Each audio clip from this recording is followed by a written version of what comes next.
আরে জলি এসব কি খাইতেছে? চল আমরা গিয়ে দেখে আসি। হ্যাঁ চল। আরে জলি তুই এসব কি করতেছস? তুই কাগজ কেন খাইতেছস? আরে হ্যাঁ জলি তুই এসব কাগজ কেন খাইতেছস? তুই কি পাগল হয়ে গেছস? দাদা এসব ফেলে দেই। তোদের এত বড় সাহস আমার খাবারগুলো ফেলে দিলি? তোদের এত বড় সাহস কিভাবে হয় আমার খাবারগুলো ফেলে দেওয়া? এখন এডি কুড়িয়ে নিয়ে। আরে জলি দেখি পাগল হয়ে গেছে।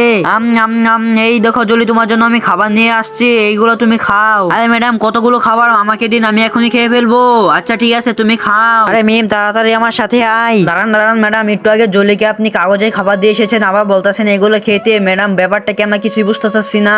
ও আচ্ছা তোমরা কিছুই বুঝতে পারতেছো না, দাঁড়াও আমি বলছি। বন্ধুরা তারপর কি হয়েছে সেটা দেখার আগে তুমি যদি মেয়ে হও তাহলে ভিডিওটাকে লাইক করে দাও, এবং ছেলে হলে লাইক সাবস্ক্রাইব করে দাও, এবং তুমি কোন দেশ থেকে দেখতেছো নিজ দেশের পতাকা কমেন্ট করে জানাও। আরে বোন তুই কাগজ খাইতেছস কেন? আরে বোন তুই কথা বলতেছস না কেন? তুই এইসব কাগজ কেন খাইতেছস? দে ফেলে দে এসব। আমার খাবার ফেলে দিয়েছে, আমার খাবার এনে দে। আচ্ছা দাদা এখন আমি তোকে খাবার দিচ্ছি। এই নে তোর জন্য আমি চিপস আনছি, চিপস খা তুই। না না না আমি বিস্কুট চিপস খাবো না, আমাকে ওইগুলো এনে দে। আচ্ছা দাদা দাদা আমি এখনই নিয়ে আসছি, কান্না করিস না। এই নে বোন আমি তোর জন্য খাবার নিয়ে এসেছি, তুই এখন খাই। ও আচ্ছা আমি এখন বুঝতে পারতাছি তুই এখানে কান্না করতেছস। দাঁড়া আমি এখানে আসতেছি, এই দেখ আমিও খাবার নিয়ে এসেছি, এখন দুই বোন মিলে খাবো।